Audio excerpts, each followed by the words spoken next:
tên phạt tội đã biến do nơi ấy, vì Chúa Giêsu thường đưa các môn đệ tới đó hồi hồng. Vậy Giu-đa dẫn đội binh và lính gác, do ngang thường tây và biển phái cấm cho, chúng đến đây mang theo đèn đuốc và bó đi. Chúa Giêsu đã biết trước mọi việc sẽ xảy đến, người thiên ra và hỏi chúng rằng: các ngươi tình yêu ai? Chúng thường nói rằng: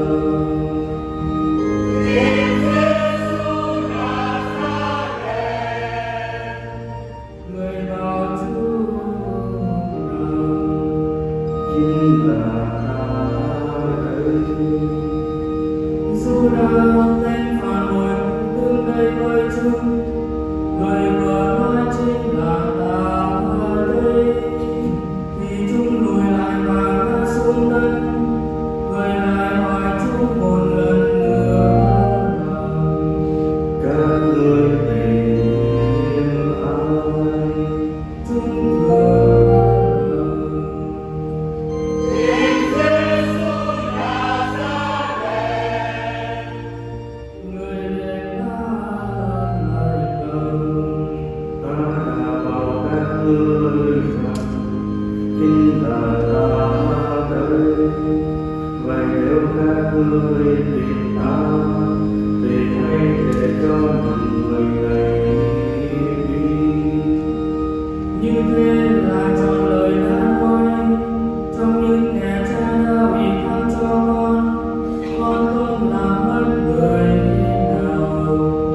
Bây giờ Simon Phêrô săn thanh gươm, để rút ra đánh tên đầy tớ vì thường tê, và treo lên một ngai bên phải. Đầy tớ ấy tên là Marco. Nhưng Chúa Giêsu bảo Phêrô rằng: Hãy cho bước vào họ. Ta không buông thiên cha ta đã dặn dò ta sao? Mời các bạn ngồi.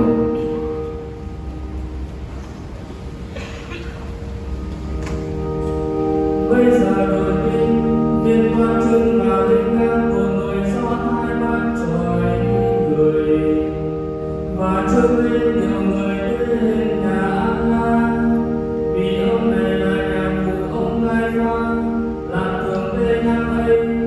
Chính Lai Pha đã giúp đi kia này cho người Do Thái, một người chết thay cho cả dân thừa nhờ. Nhưng Simon Phêrô và môn đệ khác vẫn theo Chúa Giêsu. Môn đệ này quen biết vì thường tê, nên cùng với Chúa Giêsu vào trong dân vì thường tê. Còn Phêrô thì ở lại ở gần cửa. Môn đệ khác thì quen biết vì thường tê, nên đã nói với người giữ cửa và dẫn Phêrô vào. Đưa tới ngay giữ cửa để bảo Phêrô rằng: Chính ông có phải là môn đệ người này không? Phêrô đáp rằng: Không phải đâu. Bọn đầy tớ và lính gác đã nhóm một lưng đường, họ đứng đây mà sưởi vì trời lạnh. Phêrô cùng ở đây với họ, vì thường tê hỏi Chúa Giêsu về các môn đệ và giáo lý của người. Người đã lại rằng: Tôi đã công khai cho mọi người. Tôi đã luôn luôn dạy trong phép hội quán và đền thờ, nơi mọi người cho hay học cùng nhau. Tôi không đang bị mặc cả.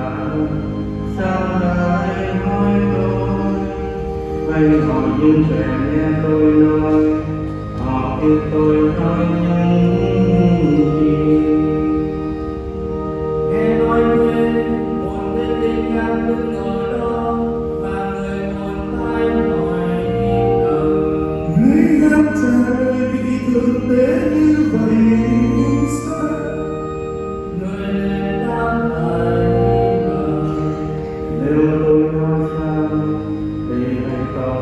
sai ở chỗ nào? Nếu tôi nói phải thì sao lại đánh tôi? Bây giờ Anna đến người bị trôi mà dẫn tới thượng đế tai qua. Phêrô vẫn ở đây trời. Có người hỏi Phêrô Ông nữa, có phải ông cũng là môn đệ Giêsu? Phêrô nói Không phải đâu.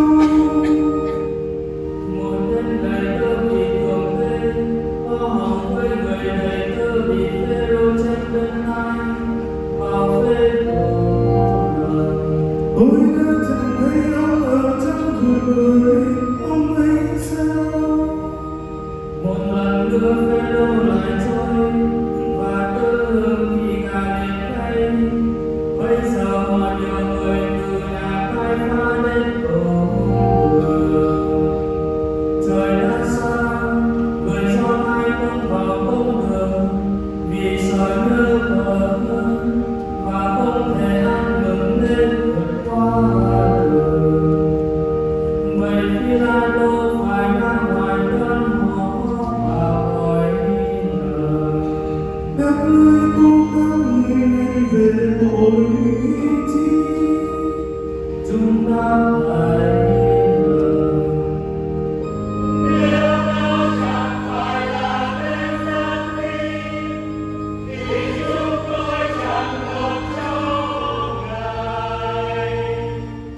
Phi-la-tô bảo chúng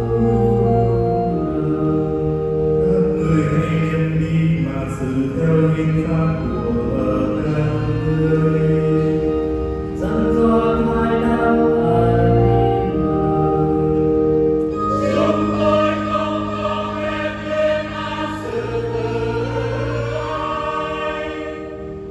nhưng nên là ứng nghiệm lời Chúa Giêsu đã nói, người sẽ phải chết tại thế nào.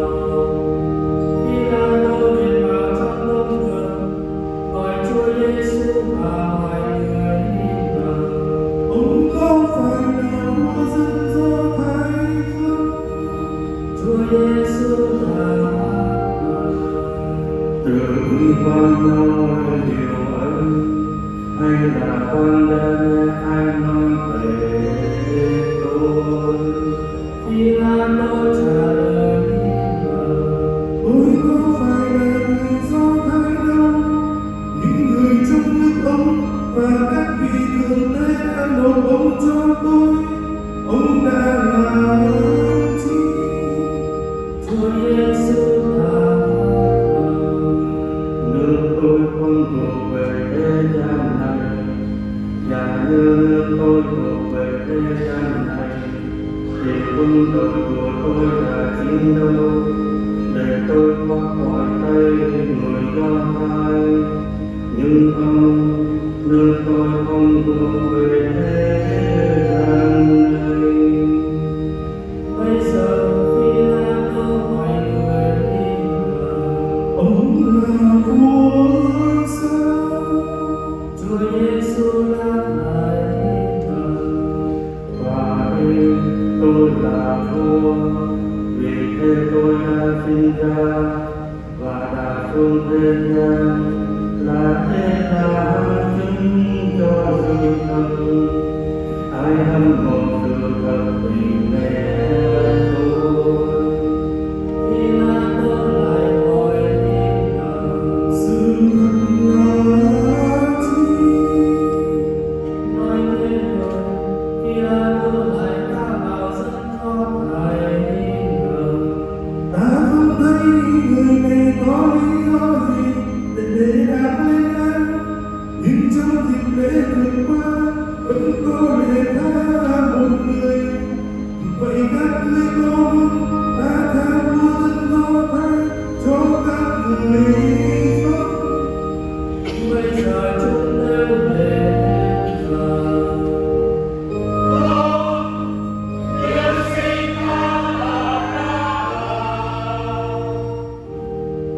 Ba-ra-ba là một tên trộm cướp. Phi-la-tô lại truyền điều Chúa Giêsu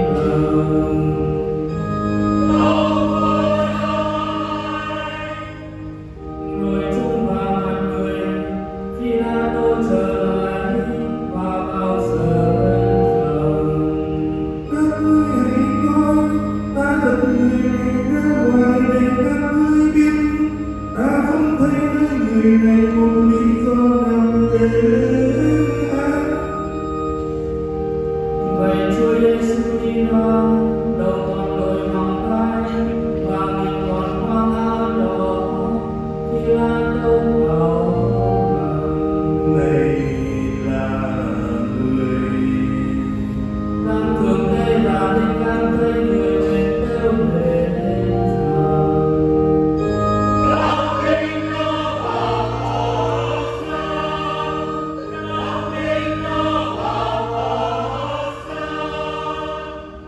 khi là đâu vào các người đem đi mà đóng đinh còn ta không thấy người này có tội gì mà lên án. dân do thay trả lời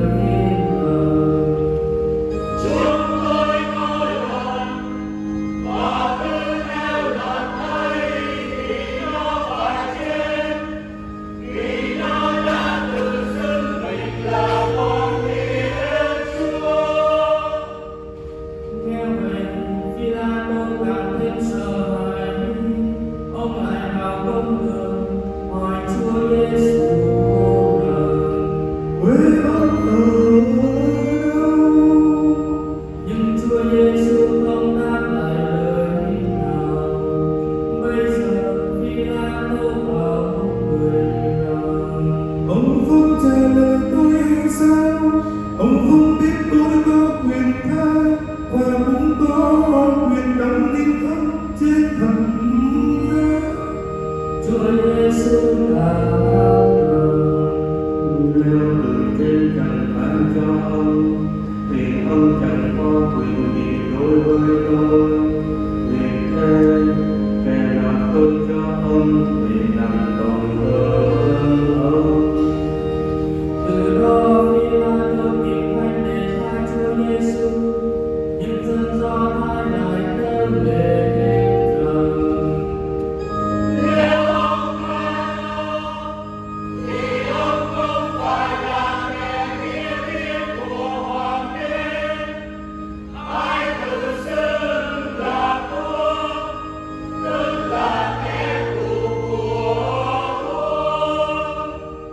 nghe lời ấy, Phi-la-tô chuyển đưa Chúa Giêsu ra ngoài. Ông ngồi trên tòa cao gọi là Đức Chúa Giêsu, tiếng Do Thái gọi là các bà thà. Hôm đó là ngày ăn lễ vượt qua, vào khoảng 12 giờ trưa, Phi-la-tô bảo dân Do Thái rằng Đây là vua các ngươi. chúng đáp lại rằng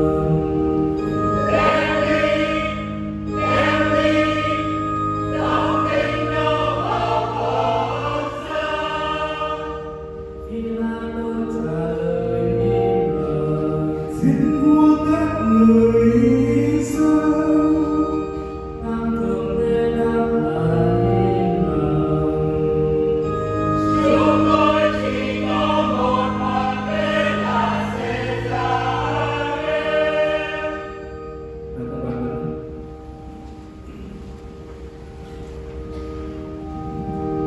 rồi Phi-la-tô trao người cho chúng đem đi đóng đinh. Chúng điều người đi, người phải mang nơi cầm xa, tiến về một nơi gọi là núi Sò, tiếng Do Thái gọi là quân Cổ Thà. Ở đó chúng đóng đinh người trên thờ xa, cùng với 2 người khác, mỗi người một bên, Chúa Giêsu ở giữa. Phi-la-tô thảo một bàn ăn và truyền nóng trên thập giá. Bàn ăn ấy ghi rằng Giêsu Na-za-ren, vua dân Do Thái. Có người Do Thái đọc bàn ăn ấy vì nơi Chúa Giêsu bị đóng đinh ở gần thành. Bàn ăn ấy lại được viết bằng tiếng Hy-va, tiếng La-tinh và tiếng Hy Lạp. Vậy đang thường gây Do Thái lên thưa Phi-la-tô rằng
và môi đọc lại đưa lên cho người.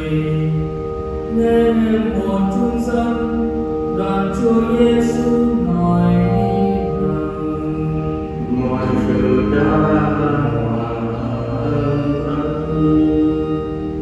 người gục đầu xuống thờ. Công an quỳ.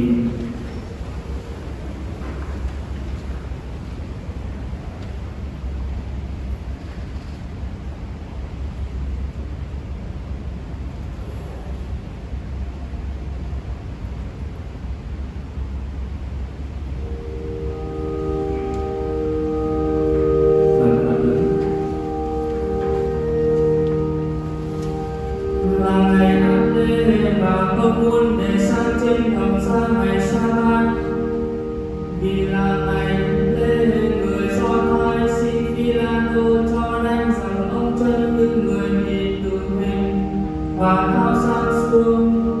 Bọn lính liền đến đánh rằng ông chân người thứ nhất, rồi người thứ hai, cả hai bị đóng đinh bởi người. Đến gần Chúa Giêsu, thấy người đã chết, chúng không đem rằng ông chân người nữa, nhưng có một tên lính lấy ngọn thang mà đâm vào cạnh sườn. Từng thì nước và máu chảy ra. Kẻ đã xem thấy việc này đã làm chứng, và lời chứng của người này thì gần. Mà người ấy biết rằng mình đã nói thật, để anh em cùng tin. Mọi việc đó xảy ra để tròn lời kinh Thầy rằng người ta chẳng đánh rằng gai xương nào của người. Và lời này rằng chúng nhìn xem người Chúa đã đâm. Ê đâu, Giuse Arimathea, một môn đệ của Chúa Giêsu, nhưng là môn đệ trong bóng tối vì sợ người Do Thái. Đến xin Phi-la-tô cho tháo xác lưng Giêsu xuống. Phi-la-tô cho phép, ông liền đến và cất xác người. Nicôđêmô cùng đến, ông mẹ trước kia đã đến gặp Chúa Giêsu ban đêm. Ông mang một bình trộn dầu và thuốc thơm độ 100 cân. Họ hạ sang Chúa Giêsu xuống, dựng thuốc thơm và liền trong thân, theo cách thức người Do Thái thường làm. Ở chỗ Chúa Giêsu bị đóng đinh có một thửa vườn, và trong vườn ấy có một ngôi mộ còn mới chưa chôn cất người.